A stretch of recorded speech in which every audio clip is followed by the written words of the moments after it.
আর নবী বলেন তিনটা প্রশ্ন যখন তোমাকেও করা হবে, গুনাহ নিয়ে যারা যাবে, রবের পরিচয় দাও, ধর্মের পরিচয় দাও, রাহমাতুল লিল আলামিনের পরিচয় দাও। যারা রবের গোলামি করে নাই, ইসলাম মানে নাই, দুনিয়াতে নবীর সুন্নাত মানে নাই, এমন মানুষ জমিনে আছে নিজেও নামাজ পড়ে না, যারা নামাজ পড়ে তাদেরও পছন্দ করে না, নিজেও পর্দা করে না, যারা পর্দা করে তাদেরও পছন্দ করে না, নিজেও হালাল খায় না, যারা হালাল খায় তাদেরও পছন্দ করে না। এমন মানুষগুলো যখন কবরের বিছানায় পড়িয়া যাবে, ফেরেশতাদের একটা প্রশ্নের জবাব দিতে পারবে না। নবী বলেন শুধু তারা বলবে হা হা লা আদরি, আফসোস আমি কিছুই জানি না, কিছুই জানি না। সাথে সাথে আমার আল্লাহ গায়বী আওয়াজ দিয়া বলবেন, ও ফেরেশতা, এই নাফরমানকে আর প্রশ্ন করিও না।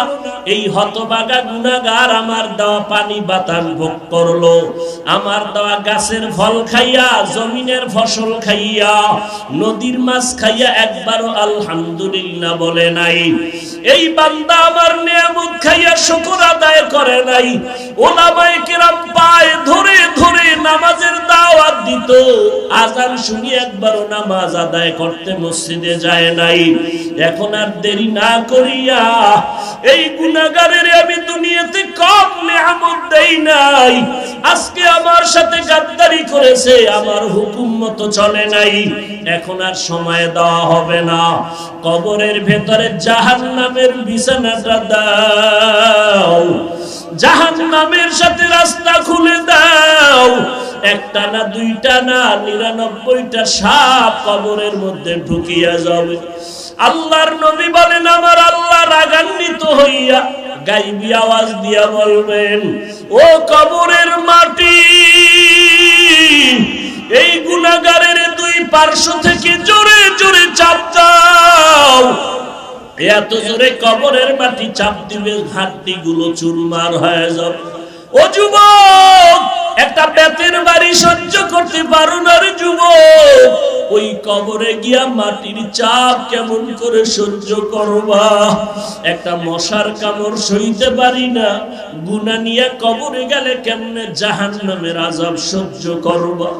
তোমার আমার মতো কত যুবক স্কুল কলেজে পড়িয়াও নামাজ পড়ে, দাড়িওয়ালা অভাব নাই, তুমি কেন পারবা না রে বাবা?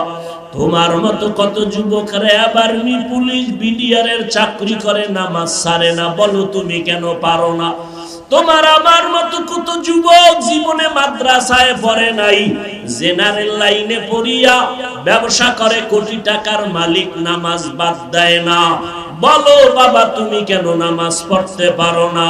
তোমার আমার মতো কত যুবক রাস্তায় গাড়ি চালায়, ড্রাইভারি করে, নামাজ ছাড়ে না, বলো তুমি কেন পারবা না? মনে মনে ভাবছো কি আমার মাওলার কোরআন মিথ্যা? না, আমার আল্লাহর কোরআন সত্য। ওই কোরআনে জান্নাতের বয়ান আছে, জাহান্নামের বয়ান আছে, তাও সত্য। ওই কোরআনে আল্লাহ বলেছেন কে জান্নাতে যাবে, কে জাহান্নামে যাবে, তাও সত্য রে বাবা। আল্লাহর কাছে এখন ওই তওবার নিয়ত করো, আর গুনাহ করবা না, নামাজ ছাড়বা না। যদি অন্তরে তওবার নিয়ত থাকে, চাকরি থাকার যাক, হায়াতের মালিক আল্লাহ, ইজ্জতের মালিক আল্লাহ, রিজিকের মালিক আল্লাহ, আর আল্লাহকে বেজার করব না, নামাজ ছাড়ব না, মা বাবাকে কষ্ট দিব না, নবীর তরিকা ছাড়ব না, ওলামায়ে কেরামের পরামর্শ নিয়ে চলব।